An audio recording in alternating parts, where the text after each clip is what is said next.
नमस्कार। अगला सेम हिंदी कक्षा में मैं सुनीति मिश्रा आपका स्वागत करती हूँ। तो बच्चों, हम लोग पढ़ रहे हैं बाल राम कथा और आज हम पढ़ने जा रहे हैं बाल राम कथा का 9वां अध्याय राम और सुग्रीव। तो बच्चों, राम और सुग्रीव के विषय में मैं आपको बताती हूँ। आप जानते हो कि राम और लक्ष्मण का अगला पड़ाव कहाँ था? ऋष्यमुख पर्वत। पिछले पार्ट में हम ये पढ़ चुके हैं। तो अब हम आगे चलते हैं। सुग्रीव वहीं रहते थे। कहाँ? ऋष्यमुख पर्वत पर। कबंध और शबरी की बात दोनों भाइयों को याद थी। दोनों ने सुग्रीव से मिलने की सलाह दी थी। तो दोनों ने क्या कहा था कि आप सुग्रीव से मित्रता कीजिए और सुग्रीव आपकी सहायता करेंगे और आपकी लगभग दोनों की ही जो वो है परिस्थितियां हैं वो भी बिल्कुल समान हैं। वे सीता की खोज में सहायक होंगे। दोनों राजकुमार वहां शीघ्रता से पहुंचना चाहते थे। तो सुग्रीव का मूल निवास ऋष्यमुख पर्वत नहीं था, किष्किंधा था। तो किष्किंधा में ऋष्यमुख पर्वत पर तो वे अपना निर्वासन का जीवन बिता रहे थे। सुग्रीव किष्किंधा के वानर राज के छोटे पुत्र थे और बड़े भाई का नाम था बाली। पिता के न रहने पर ज्येष्ठ पुत्र यानी बड़े पुत्र बाली राजा बने और दोनों के बीच इतना अधिक किसी का राजकाज की बात को लेकर दोनों के बीच मतभेद हो गया। और मतभेद कैसा हुआ? इतना गंभीर मनमुटाव हो गया कि बाली सुग्रीव को मार देना चाहते थे। और बाली के क्या से थे? बाली बहुत बलवान थे। कहा जाता है कि बाली जिसके सामने आते थे उसकी आधी ताकत उनके शरीर में आ जाती थी। किसके? बाली के। तो बाली का आत्मविश्वास इतना प्रबल था। तो बाली के डर से सुग्रीव ऋष्यमुख पर्वत पर चला गया था। कबंध और शबरी के कहने पर राम लक्ष्मण सुग्रीव के पास पहुंचे। रास्ते में उनकी भेंट हनुमान से हुई। हनुमान उन दोनों भाइयों को प्रणाम करके बोले कि मैं सुग्रीव का सेवक हूं। लक्ष्मण ने उन्हें अपना परिचय देते हुए वन में आने का कारण बताया। हनुमान राम लक्ष्मण को पहचान गए। राम लक्ष्मण हनुमान को बताते हैं कि वे लोग सहायता के लिए यहाँ आए हैं। हनुमान के चेहरे पर हल्की सी मुस्कान आ गई।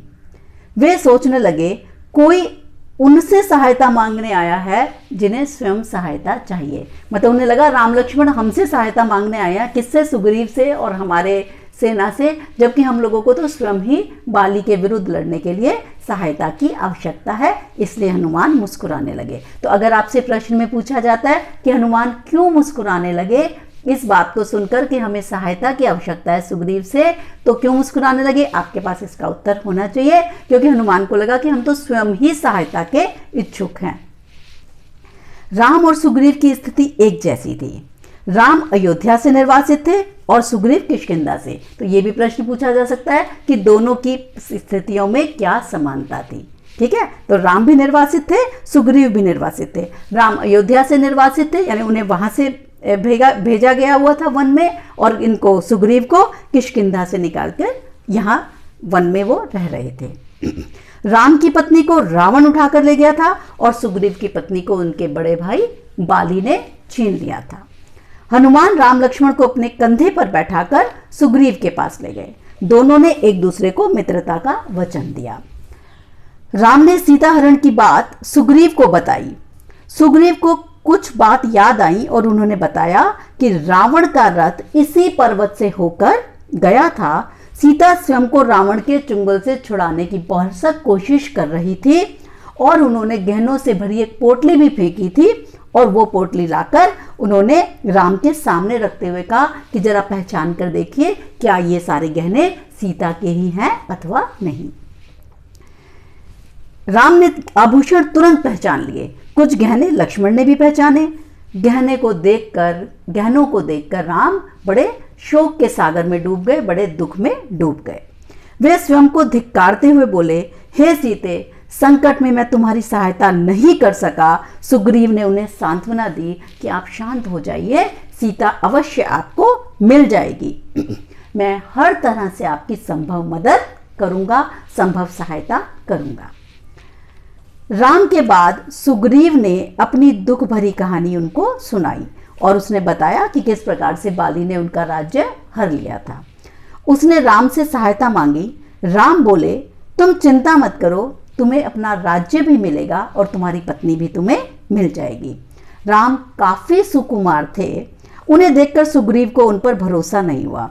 क्योंकि राम कैसे थे? राम तो पतले दुबले से युवक थे, तो उसको लगा कि ये तो इतने बड़े नहीं लगते, तो राजकुमार हैं, तो पता नहीं ये मुझे मेरी पत्नी और राज्य वापस दिला भी पाएंगे अथवा नहीं। बाली महाबलशाली है, उसे हराना आसान नहीं है, सुग्रीव ने राम को बताया। बाली शाल के 7 वृक्षों को एक साथ झकझोर सकता है। मतलब कितनी ताकत है उसमें कि 7 पेड़ खड़े हो शाल के वृक्ष में। शाल के वृक्ष बहुत गहरी जड़ों में दबे होते हैं, तो उसने कहा शाल के वृक्ष को लेकर वो ऐसे हिलाकर एक साथ 7 साल के वृक्ष को झकझोर सकता है। इतनी ताकत है बाली की। तो इन्होंने क्या कहा, राम ने जैसे ही उसकी बात सुनी, राम सुग्रीव के मन की बात समझ गए कि ये मुझे कमजोर समझ रहा है, ये सोच रहा है कि मैं उतना वीर नहीं हूं। उन्होंने तुरंत से तीर चला दिए और उस तीर से शाल के 7 वृक्ष एक ही बाण में कटकर जमीन पर आ गिरे। यह देखकर सुग्रीव ने राम के सामने हाथ जोड़ लिए और राम ने सुग्रीव से बाली को ललकारने के लिए कहा। राम ने क्या कहा सुग्रीव को कि तुम जाओ और उसके नगर के बाहर जाकर चिल्लाओ कि बाली आओ मुझसे युद्ध करो। योजना बनाकर सब किष्किंधा पहुंच गए। राम लक्ष्मण और हनुमान पेड़ की ओट में छिप गए। सुग्रीव ने राम की शक्ति लेकर बाली को ललकारा। उसको राम ने कहा कि मैं उसको मार दूंगा पीछे से, तुम उसे बुलाओ तो सही युद्ध करने के लिए। अब इसने ललकारा। बाली क्रोध में गरजते हुए बाहर निकला। भीषण युद्ध हुआ। युद्ध में ऐसा लगता था कि बाली सुग्रीव को मार ही डालेगा। राम के हाथ में धनुष बाण था, पर उन्होंने बाण नहीं चलाया। सुग्रीव किसी तरह वहां से जान बचाकर ऋषिमुख पर्वत पर आ गया। सुग्रीव राम से बड़ा कुपित था, बड़ा गुस्सा था, क्रोधित था। उसने कहा आपने तो आज मुझे मरवा ही दिया होता। राम ने उसको लगने लगा राम ने उसके साथ धोखा किया है। लेकिन राम की क्या विवशता थी? राम की विवशता ये थी कि दोनों भाई बिल्कुल एक जैसे लगते थे। तो राम ने उन्हें कहा कि तुम दोनों भाइयों का चेहरा बिल्कुल एक जैसा है, बिल्कुल मिलता जुलता है, दूर से एक जैसे लगते हो, तो भाई मैं तुम्हें नहीं पहचान पाया। यदि मैं बाली को धोखे से ना मारकर तुम्हें धोखे से मार जाता तो फिर मैं अपने आप को कभी क्षमा नहीं कर पाता। तो राम ने जब उसको ये बताया तब उसका क्रोध शांत हुआ। लक्ष्मण ने सुग्रीव को समझा बुझाकर एक और युद्ध के लिए तैयार कर लिया। सुग्रीव काफी डरा हुआ था, किंतु राम के कहने पर वह तैयार हो गया। किष्किंधा पहुंचकर उसने बाली को पुनः ललकारा, पुनः चुनौती दी। उस समय बाली अंतःपुर में अपनी पत्नी तारा के साथ था। तो पत्नी का नाम क्या है उसकी? बाली की तारा। जब बाली जाने लगा तो तारा ने उसे जाने से मना किया कि जो आपसे अभी हार कर गया है वो दोबारा से यदि आपको पुकारा है। बाला जो तारा थी वो बड़ी बुद्धिमती, बहुत बुद्धिमान थी, बड़ी बुद्धिमती थी वो। तो उसने कहा जो अभी हार के गया है वो आपको दोबारा से पुकार रहा है युद्ध के लिए। इसका मतलब कि कोई तो इसमें रहस्य है। पर जो बाली था वो क्रोध में था। उसने कहा कि मैं किसी के ललकारने पर ऐसे नहीं बैठ सकता। तारा के मना करने पर भी वह क्रोध में निकलकर बाहर आ गया।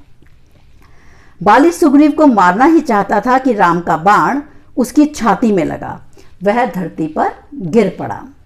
बाली का अंत हुआ और सुग्रीव को राजगद्दी मिल गई। राम की सलाह पर बाली के पुत्र अंगद को युवराज बनाया गया। देखो राम कितने अच्छे इंसान हैं, राम कितने सोचते हैं कि उन्होंने कहा देखो कि अगर तुमने बाली ने अत्याचार किया वो उसको तुमने उसको हमने मार दिया, लेकिन जो बाली का पुत्र है अंगद उसका कोई वो नहीं है, कसूर नहीं है, तो हमें क्या करना है। इसलिए राम ने अपना जो ईमानदारी थी उससे अंगद को युवराज बना दिया। यानी राजा के अगली बार कौन राजा बनेगा कि वो युवराज रहेगा। सुग्रीव चाहते थे कि राम कुछ दिन वहीं रहे, पर राम ने मना कर दिया। राम किष्किंधा से लौट आए। राम सुग्रीव और वानर सेना की प्रतीक्षा कर रहे थे। उधर सुग्रीव अपने राग रंग में राम को दिया हुआ वचन भूल गए। अब जैसे सुग्रीव को राज्य मिला, पत्नी मिली, तो वो अपने व्यस्त हो गया अपने नगर के वैभव विलास में। हनुमान ने सुग्रीव को वचन याद दिलाया। सुग्रीव ने वानर सेना एकत्र करने का आदेश दिया। सेनापति नल को बनाया गया। तब तक 15 दिन और बीत गए।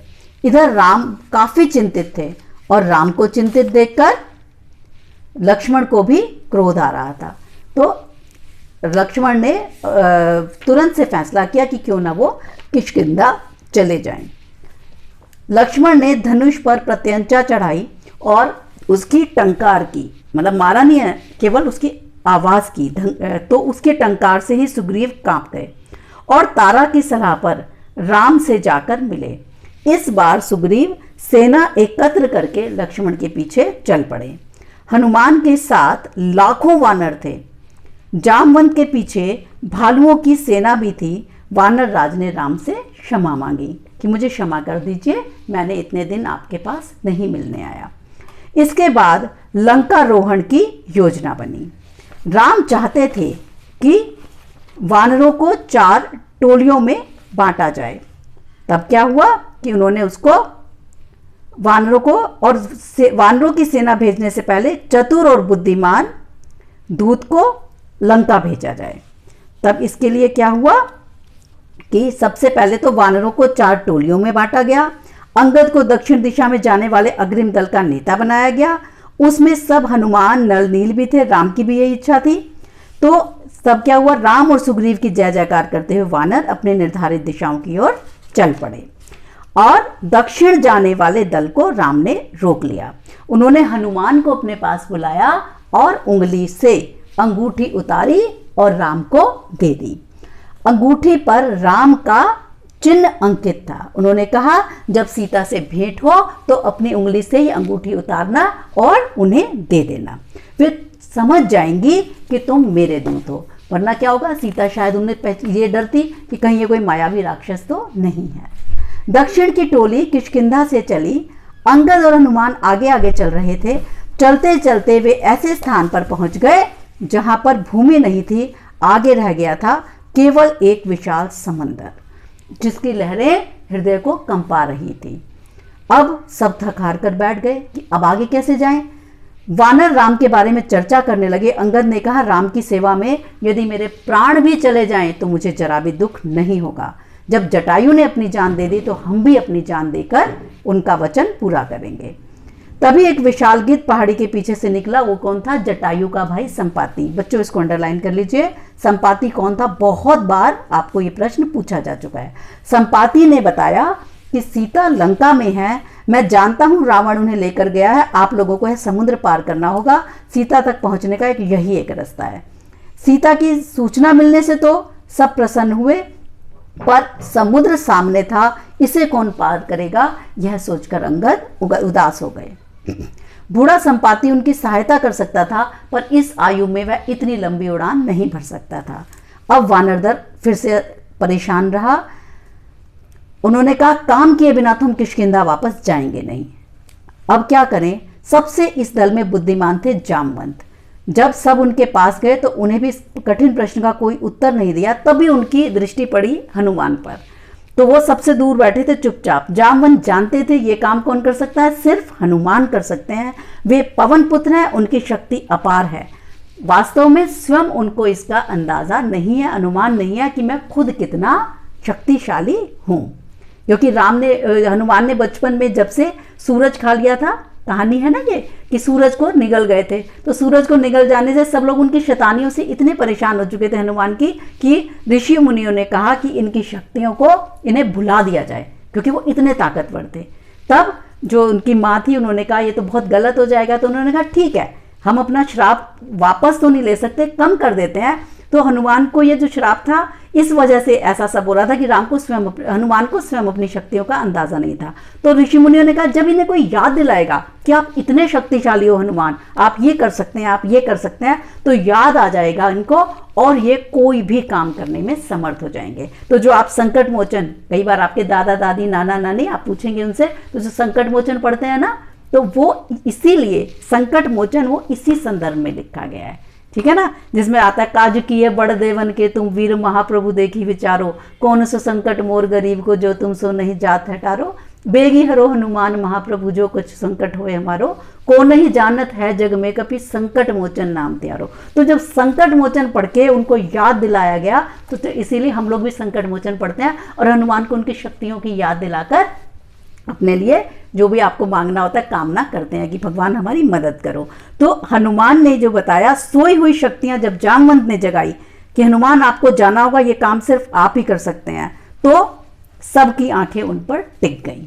तो अगले पार्ट में हम पढ़ेंगे कि लंका में हनुमान, अब हनुमान को अपनी शक्तियां किस प्रकार से याद आएंगी। तो ये जो था हमारा राम और सुग्रीव, ये जो हमारा पार्ट था ऋषिमुख पर्वत पर किष्किंधा में किस प्रकार से बाली का वध यहाँ पर हुआ।